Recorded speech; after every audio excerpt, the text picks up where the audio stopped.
열왕기상 17장 17절에서 24절 끝절까지 말씀을 봉독해 드립니다. 열왕기상 17장 17절에서 24절까지의 말씀입니다.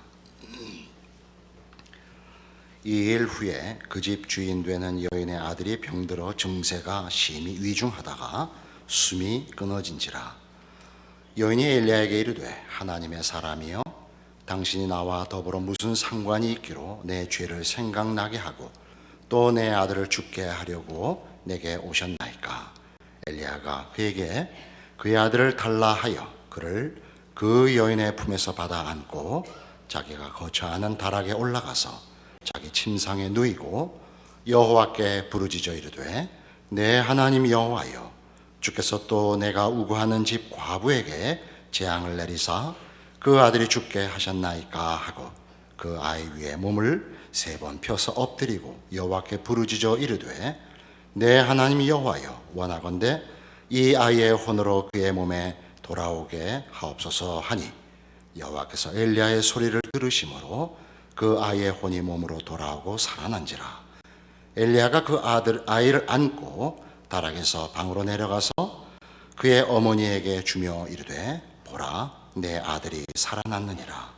여인이 엘리야에게 이르되 내가 이제야 당신은 하나님의 사람이시요 당신의 입에 있는 여호와의 말씀이 진실한 줄 아노라 하니라. 엘리야의 사역은 그 사역의 내용보다도 어떤 의미에서 사역의 그 방법이 더 놀랍습니다. 그 사역의 방법이라는 것은 우리가 성경에서 보는 대로 엘리야의 등장은 대단히 돌연한 등장이었습니다. 당시 최고의 권력을 가지고 있고 하나님의 뜻에 정면으로 반대하고 있는 아합 왕 앞에 사실 느닷없이 등장하여 하나님의 크신 권세로 그의 잘못을 꾸짖고 하나님의 경고를 선포하는 일로 등장을 합니다. 그러나 그 일 바로 후에 그릿 시냇가에 숨어 까마귀가 물어다주는 양식으로 연명을 하고 그 시내가 마르자 오늘 본문에서 우리 다루듯이 사르밧 과부의 집에서 연명하게 됩니다. 사르밧은 당시 시돈 땅에 있고 그 이스라엘을 벗어나 바알을 섬기는 이세벨의 친정 가문에 속한 곳에 오늘 있는 양식 먹고 죽으려고 했던 과부 집에 들어가 연명을 하게 되지요. 그것도 참 그 일이 묘해서 과부가 먹고 죽으려고 했던 양식을 나눠 먹는데 그 마지막 남은 양식은 엘리야 덕분에 하나님께서 그 가루가 끊이지 않고 그 기름이 끊이지 않는 하나님의 특별한 보호 속에서 또 공급이 됩니다.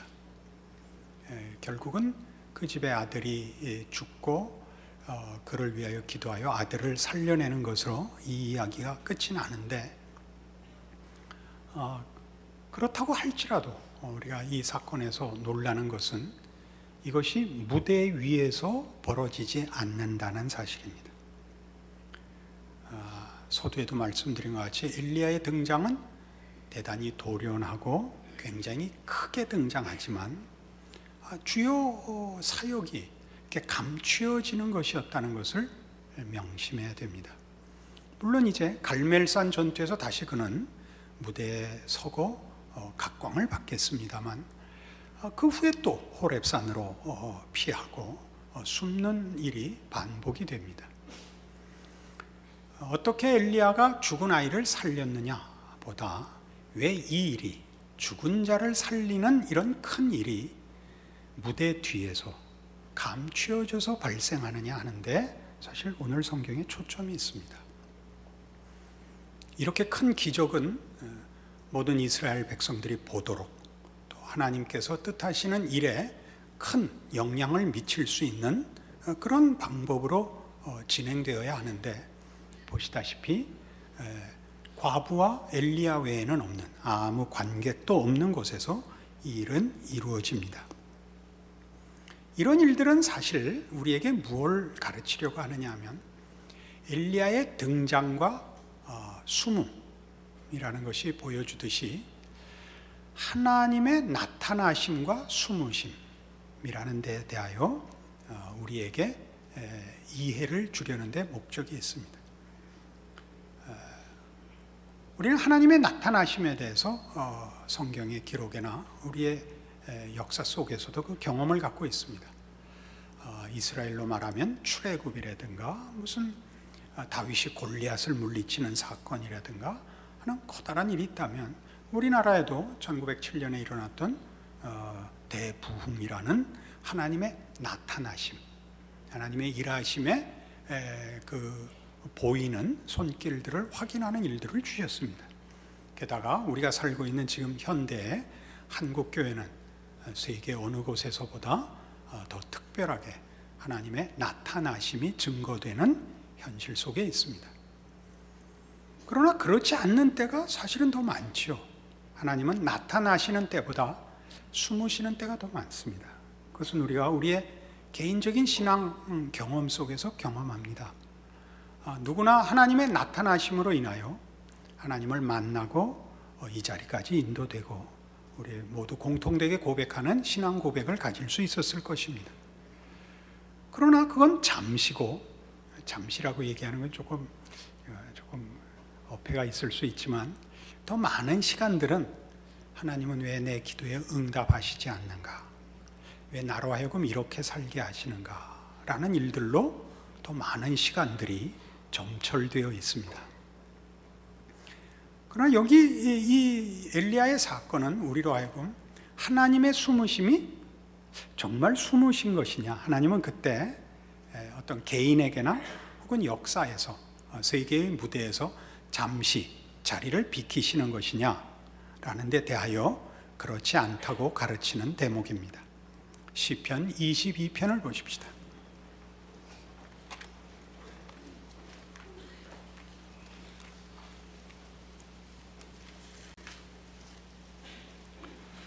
구약성경 817페이지 시편 22편 12절 말씀부터 봅니다.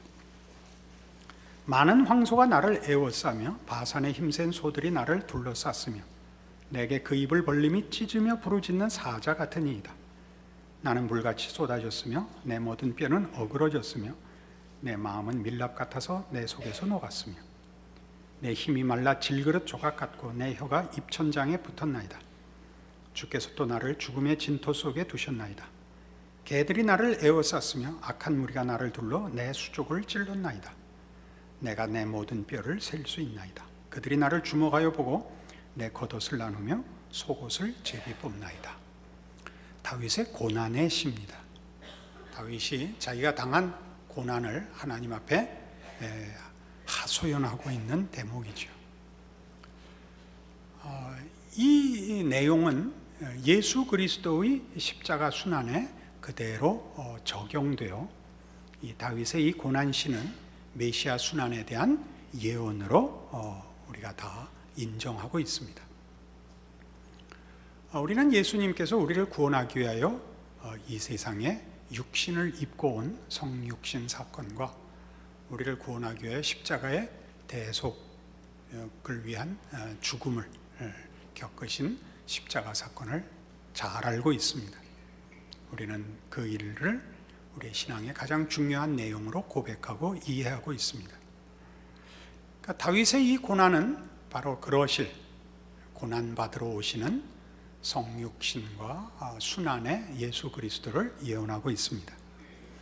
그러나 사실 이 순서는 다윗의 고난이 예수 그리스도를 지적하고 있는 것이 아니라 예수 그리스도의 순환이 다윗의 고난의 자리를 채우고 있는 것을 나타내는 것입니다. 그게 뭐가 다르냐? 그건 다릅니다. 순서가 우리가 당한 고난이 예수 그리스도의 순환을 가르치는 것이 아니라 예수 그리스도께서 우리가 당하는 바로 그 고난의 자리까지 오신다는 뜻입니다. 이건 다르죠.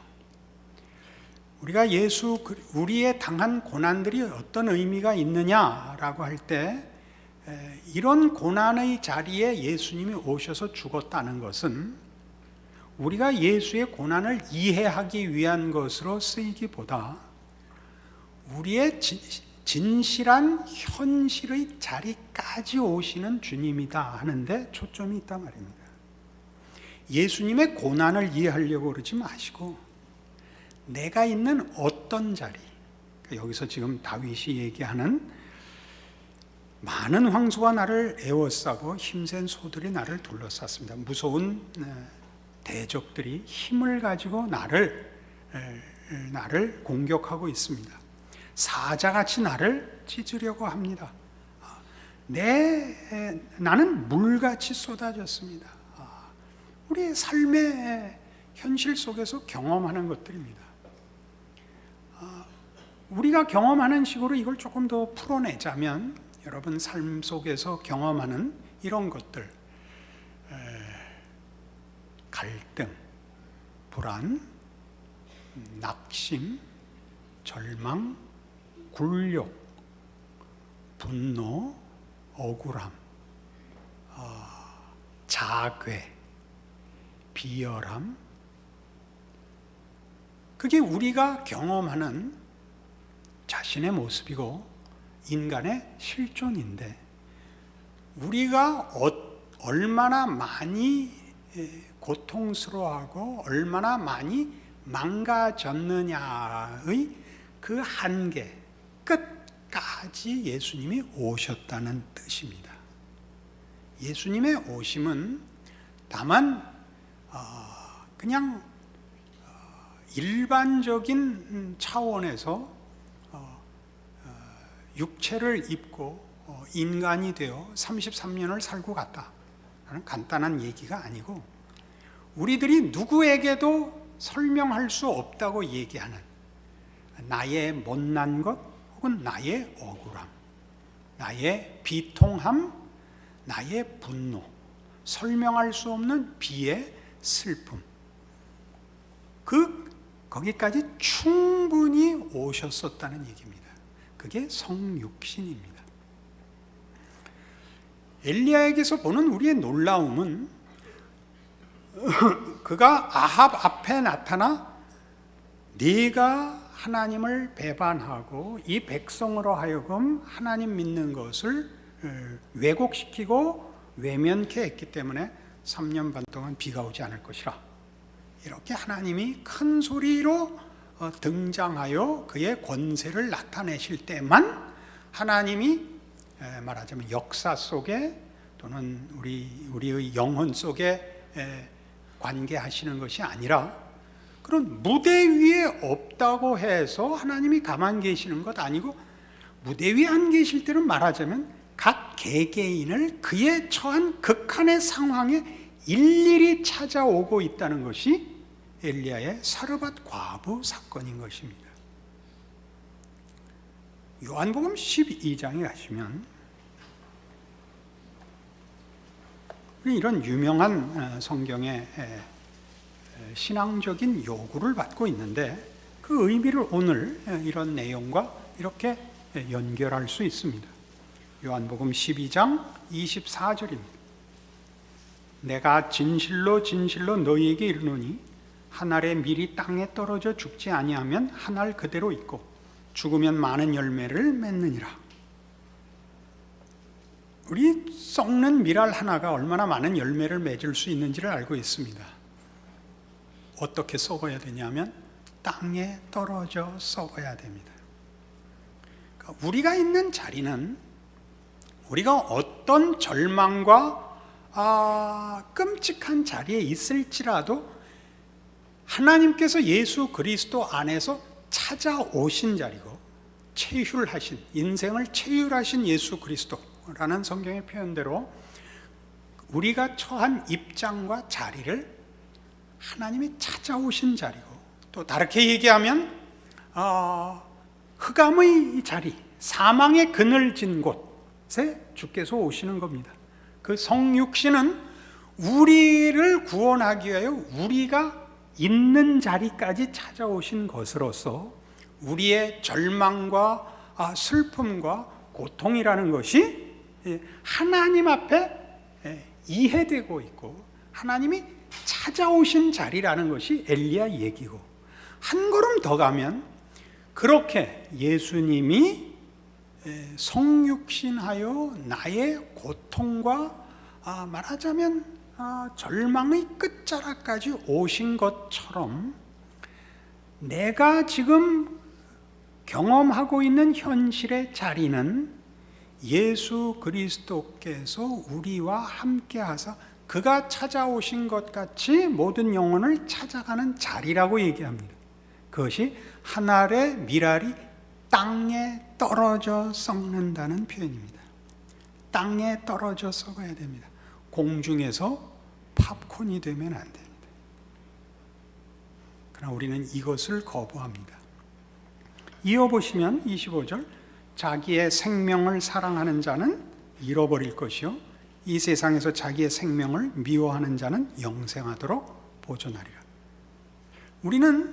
우리가 예수를 믿고 신앙을 가진다고 해서 신앙 고백과 신앙이라는 이름으로 우리 자신이 열매를 맺는 것이 아니라 우리가 썩어 예수 그리스도께서 나라는 존재를 대체하사 열매를 맺음으로 열매를 맺는 존재가 됩니다.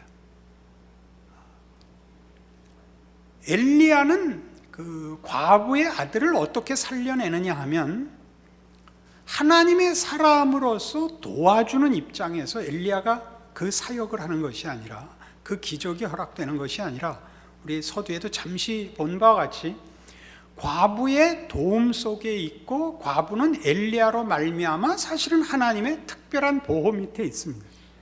둘 사이는 누가 누구의 근거가 되는지, 누가 누구에게 보호자가 되는지 모르게 엮여져 있습니다. 그것은 마치 하늘의 밀알이 땅에 떨어져 썩는 것 같이 뭐가 땅이고 뭐가 신지 없는, 썩어져 둘이 하나가 된 것 같습니다. 그러니까 엘리야가 하나님 앞에 과부의 아들을 살려달라고 기도하는 것은 더 이상 엘리야와 과부가 남이 아니라는 얘기입니다. 그는 과부의 식구입니다. 그는 과부의 일을 자기의 일로 받아들여 하나님 앞에 기도하는 것입니다. 그게 하늘의 밀알이 땅에 떨어져 썩는 것입니다. 우리는 모두 이렇게 우리의 자리까지 오사 나를 나 홀로 두지 아니하시고 예수 그리스도께서 나를 당신에게 품으사 예수 그리스도와 나의 구별이 없는 존재가 되며, 동시에 예수 그리스도께서 요한복음 17장에서 말씀하신 것 같이 아버지께서 나를 보내신 것 같이 나도 너희를 보내노라 라는 약속 속에 보냄을 받은 인생인 줄 알아야 됩니다. 우리의 고단함은 우리 하나의 실존이 아니라 하나님 없는 모든 범죄한 인생의 실존입니다. 그 자리에 보냄을 받는 것입니다. 그래서 26절, 사람이 나를 섬기려면 나를 따르라. 나 있는 곳에 나를 섬기는 자도 거기 있으리니 사람이 나를 섬기면 내 아버지께서 그를 귀히 여기시리라. 예수를 믿고 따른다는 것은 예수님이 간 자리에 같이 가는 것입니다. 그가 우리의 실존에 찾아오신 것 같이 모든 인생의 실존에 지금 찾아가시는 예수님으로 우리의 인생은, 현실은 보냄을 받은 자리라고 말합니다. 그것이 엘리야의 사역이요, 하나님이 숨으신 것 같으나 여전히 일하시는 현장입니다. 우리의 인생은 놀라운 것입니다. 요한복음 14장에 가면 이 문제를 조금 더 이렇게 성경이 잘 설명하고 있습니다. 요한복음 14장 8절입니다. 빌립이 이르되 주여 아버지를 우리에게 보여주옵소서, 그리하면 족하겠나이다. 예수께서 이르시되 빌립아, 내가 이렇게 오래 너희와 함께 있으되 네가 나를 알지 못하느냐? 나를 본 자는 아버지를 보았거늘 어째요 아버지를 보이라 하느냐? 내가 아버지 안에 거하고 아버지는 내 안에 계신 것을 네가 믿지 아니하느냐? 내가 너에게 이르는 말은 스스로 하는 것이 아니라 아버지께서 내 안에 계셔서 그의 일을 하시는 것이라. 내가 아버지 안에 거하고 아버지께서 내 안에 계심을 믿으라. 그렇지 못하겠거든 행하는 그 일로 말미암아 나를 믿으라. 아버지를 보여주옵소서. 나를 보라. 내가 너희와 이렇게 오래도록 같이 있지 않았느냐? 나를 보면 모르겠느냐? 나는 아버지와 함께 여기 있다. 아버지와 함께 예수 그리스도께서 어느 자리에 오셨다고요? 우리의 절망의 나락에 오셨다니까요. 우리 신앙에서 우리가 가장 많이 혼동하는 게 뭐라고요? 신앙이라는 이름으로 고통이 해결돼야 된다고 믿는 것이죠. 그렇죠? 예수를 믿는데 아직도 고통이 있다면 내 신앙의 어느 부분이 잘못되어 하나님 앞에 응답받지 못한다고 생각한다는 사실이죠. 성경은 그렇게 얘기하지 않습니다. 우리가 누군가 확인시키고 그 일을 내가 해결하는 것이 아니라 또는 하나님 앞에 구하여 응답받는 문제 이전에 하나님이 찾아오사 예수 안에서 해결한 인생이라고 가르칩니다. 우리는 이 문제가 내가 하나님 앞에 인정받고 있고 구원받고 있고 내 믿음이 사실이라는 것을 고통의 해결로, 형통의 문제로 자꾸 확인하려고 합니다. 성경은 그렇게 얘기하지 않고 하나님이 예수 안에서 일하시는 방법으로 설명하고 있다 이겁니다. 우리의 고통은, 우리의 절망은 하나님이 무대에 등장하셔서 하는 것보다 더 크게 성육신으로 일하시는 것을 보여주는 확인이요, 나를 그렇게 부르셨고 나를 통하여 지금 일하시는 하나님의 손길이라고 가르치고 있다 이겁니다. 이 문제는 그래서 여러분, 예수님께서 그 공생애를 시작하기 직전에 시험 받으신 장면을 떠올리게 합니다. 그 시험이 뭐였죠? 이 돌로 떡을 만들어라, 성전에서 뛰어내리라, 내게 절하라 하는 것이었습니다. 그건 가장 중요하게 이 시험입니다. 성육신을 중단하라. 고통의 자리에 앉은 사망의 그늘, 흑암의 자리에 가는 것을 중단하라는 얘기죠. 그러니까 우리의 기도들은 대부분 하나님이 예수 안에서 찾아오셨다는 내가 실제로 누구인가를 알아 예수의 찾아오심이 무엇인가를 아는 항복과 자기 부인을 거부하는 것이 되고, 나라는 존재가 하나님의 찾아오심으로 말미암아 해결된 문제를 성육신의 연장선상에서 찾아가야 되는 실존들 앞에 찾아가는 길을 중단하겠다는 선언이 됩니다. 여러분은 계속 고통 속에 있으셔야 됩니다. 거기가 삶의 체험의 현장이기 때문입니다. 예수님이 빌립의 질문에 뭐라고 대답했다고요? 하나님을 보여주옵소서. 뭐라고요? 빌립아, 내가 이렇게 오래 너희와 함께 있을 때 네가 나를 알지 못하느냐 이겁니다. 우리가 뭘로 달라야 되느냐? 삶의 조건으로 다르지 않습니다. 그 어려움과 인간과 인생의 고단함과 절망을 아는 자가 무엇을 붙들고 살고 있고 무엇을 근거하여 살고 있느냐에서 달라야 합니다. 고통은 동일할 것입니다. 그래서 이렇게 요구하죠. 12절, 내가 진실로 진실로 너에게 이르노니 나를 믿는 자는 내가 하는 일을 그도 할 것이옵니다. 뭘 할 것입니까? 우리 이거 너무 쉽게 혹시 견감부회하는 거 아전인수격으로 쓰는 거 아닌가 모르겠습니다. 형통해야 종교성을 확인받는 데 쓰는 거 아닐까요? 여기서 말씀하시는 나를 믿는 자는 내가 하는 일을 그도 할 것이오는 성육신의 연장입니다. 여러분은 주께서 사람으로 찾아오신 것 같이, 그리하여 십자가에 죽으신 것 같이 그의 인생을 신앙으로 이해해야 합니다. 우리는 우리가 경험하는 현실의 고통이 어떤 의미를 가지는지 매우 이해하지 못하는 것 같습니다. 저도 오랫동안 이 문제로 고민을 했던 사람이고 고통스러워했습니다. 사람은 꼭 누구로 인하여 고통을 받는 것보다 스스로를 인하여 고통받는 게 맞습니다.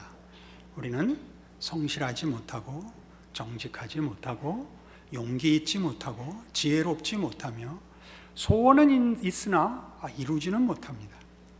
남에게 말할 때는 그 쉬운 정답들이 자기에게는 잘 적용이 안 됩니다. 얼마나 많은 고통이 있습니까? 인간이 못났다는 것을 자신에게서 발견하는 건 누구에게나 피할 수 없는 인생에서의 직면해야 될 문제입니다. 예외가 없죠. 그래서 뭘 배우죠? 우리는 다른 사람을 용서하게 됩니다. 우리가 경험하지 못한 건 우리는 용서하지 못합니다. 우리가 보통 관용하는 것들은 이해의 폭이 넓거나 마음이 넓어서가 아니라 보통 우리의 관용은 관심이 없는 것에만 적용됩니다. 그죠? 그때만 관용이 되고 이해관계가 얽히면 우리는 관용하지 못합니다. 사실 우리가 화를 내는 것은 어떤 정당함을 위해서가 아니라 내가 불편해서 더 많이 화를 냅니다. 그죠? 이 교회 안에서도 큰 소리가 있는 거는 눈꼴이 쉬어서 그렇습니다. 내가 참아야 되는데 불편한 사람 보고 나타나지 말라고 그러는 거죠. 거기에 주님이 오십니다. 그 자리에 주님이 오해받으시고 공격받으시고 수모당하시고 고통당하시고 죽으십니다. 무시무시하죠. 거기까지 오십니다. 그러니까 우리 중에 누구도 자신의 절망과 고통과 비참함을 가지고 기독교 신앙이 나를 담아내는데 부족하다고 얘기할 수 없습니다. 우리가 내 이 고통은 하나님이 모르실 거다, 내 이 억울함은 하나님이 모르실 거다라고 얘기할 수 없습니다. 하나님이 거기까지 다 오셨기 때문입니다. 왜 나에게 이 고통을 당하게 하시는가? 훌륭해지라고요. 우린 비로소 참을 수 있습니다. 나이가 들면 젊은 사람들이 그렇게 한심해 보입니다. 저 뭐 하려고 그러나, 저 어떡하려고 그러나 싶습니다. 참 한심합니다. 아무 준비도 안 돼 있고 아무 노력도 하지 않고 청군 이겨라 백군 이겨라만 하고 있으니까, 그러나 따지고 보면 제 젊은 날을, 젊은 날이랄 거 없습니다. 인생을 다 되돌아보면 어떻게 여기에 와서 서 있는가 싶습니다. 하나님이 우리가 알고 이해하는 장면까지만 우리랑 관계하시는 것이 아니라 우리가 생각하지 않고 고집 부리는 데까지도 들어와 계신다는 사실입니다. 그것이 엘리야 얘기죠. 놀라운 지금 이 요한복음 14장 이야기죠. 어떻게 하라고요? 내가 진실로 진실로 너희에게 이르노니 나를 믿는 자는 내가 하는 일을 그도 할 것이요 또한 그보다 큰 일도 하리니 이는 내가 아버지께로 감이라. 주께서 이 모든 우리의 삶에 절절한 실존에 오시고 승리하시고 아버지께 돌아가셨습니다. 능히 우리를 도우실 것입니다. 능히 우리를 도우실 것입니다. 그래서 우리는 우리의 삶이 내가 보내진 자리가 얼마나 귀한 줄을 알아야 됩니다. 고통스럽지만 귀한 줄 알아야 됩니다. 선한 사마리아인 비유를 보십시오. 그가 일부러 강도 만난 사람들을 찾아다니느라고 그 선행을 한 것이 아니라 자기 길 가다 만나는 것입니다. 강도가 출몰하는 지역을 다녀야 됐던 사람입니다. 여러분이 거부하고 여러분이 원치 않는 여러분의 삶의 현실은 거기 누군가의 영혼을 위하여 누군가의 죽음과 실패를 회복시키기 위하여 하나님이 찾아가시는 손길로서 여러분이 서 있는 자리입니다. 그 자리를 지키십시오. 울면서 지키십시오. 그것이 마태복음 25장에 나오는 예수님이 말씀하신 최후의 심판에 대한 비유입니다. 지극히 작은 자 하나에게 한 것, 지극히 작은 자 하나에게 하지 않은 것. 그 지극히 작은 자란 우리가 묻혀있는 성육신의 이 원리로 보냄을 받은 자리에 엘리야와 과부와 묶이듯이 묶여진 사람에게 하나님의 사람이었느냐고 묻는 심판의 비유입니다. 큰 거를 하는 거는 조금 다른 특별한 소명이 있을 때 하는 겁니다. 나라를 구하고 사회의 지도자가 되고 하는 것은 특별하게 하나님이 그렇게 하십니다. 그러나 그렇게 드러나는 것 말고 감춰짐 속에서 하나님은 여전히 일하고 계시고, 그것은 나타난 일보다 결코 작지 않은 기적과 진실함으로 간섭하시고 역사하시는 하나님의 손길입니다. 그래서 로마서 12장에 이런 중요한 성경의 권면을 받습니다. 256페이지 로마서 12장 14절입니다. 너희를 박해하는 자를 축복하라. 축복하고 저주하지 말라. 즐거워하는 자들과 함께 즐거워하고 우는 자들과 함께 울라. 서로 마음을 같이하며 높은 데 마음을 두지 말고 도리어 낮은 데 처하며 스스로 지혜 있는 채 하지 말라. 이게 무슨 말일까요? 너희를 박해하는 자를 축복하라. 우리 원수를 사랑하라 까지 가야 되는 줄 알고 있지만, 그것이 어떤 명분이나 종교성으로 요구되는 것 아닙니다. 여기서는 성육신의 원리입니다. 우리가 박해받는 자리에까지 간단 말이죠. 괄세받는 자리까지 가는 것 억울해하지 마라. 거부하지 마라. 그겁니다. 여러분 이렇게 다 이렇게 앉아 계시니까, 개인적으로 모르니까 여러분 얼마나 지친 현실 속에 있는지 제가 잘 모르겠습니다. 여러분들도 저를 이렇게 설교하는 자로만 알고 있으니까 제가 늘 훌륭하게 사는 줄 알고 있을 겁니다. 저 그렇지 않습니다. 저는 많이 고민하고 많이 절망했던 사람입니다. 그것이 다 없어졌느냐? 그렇지 않습니다. 절망을 끌어안는 법을 배우고 있습니다. 옛날엔 절망을 터뜨려 버리려고 했습니다. 내가 결단코 나 혼자 죽지 않으리라 이렇게 생각했습니다. 내가 이준 열사가 되거나 내가 최소한 안중근은 되리라 이렇게 생각했는데, 이제는 절망을 내 안에 품어 옆 사람한테 튀어가지 않게 하려고 합니다. 그러나 대신 모두가 그걸 안고 있다는 걸 배우고, 저라는 하나의 인생과 존재가 나를 찾아오신 예수 그리스도의 손길이 되기를 바라는 것입니다. 물론 설교를 할 땐 그럴듯한데 살 때는 됐다 말았다 합니다. 그 얘기입니다. 박해하는 자를 축복하라라는 말은 그겁니다. 내 위치, 내 자리, 내 처지 억울해하지 말고 거부하지 마라. 그래서 즐거워하는 자들과 함께 즐거워하고 우는 자들과 함께 울라. 누가 기뻐하는 거 초치지 마라. 중요한 얘기입니다. 누가 멋있는 옷 입고 오거든 참 잘 어울린다. 그렇게 얘기하십시오.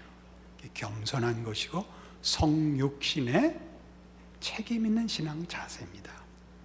아니 그 돈 있으면 선교비 내지 그건 왜 입고 와서, 절대 안 됩니다. 절대 안 됩니다. 그거 하지 마십시오. 절대 그러지 마십시오. 누가 울거든 왜 울어? 기도하면 돼. 그렇게 하지 마십시오. 얼마나 힘들어. 얼마나 힘들어. 내가 뭐 사줄까? 그거 아세요? 그래 뭐 사줄래? 잠깐 기다려. 내가 물주 하나 잡아올게. 얼마나 중요한 얘기인가 보세요. 즐거워하는 자들과 함께 즐거워하고 우는 자들과 함께 우십시오.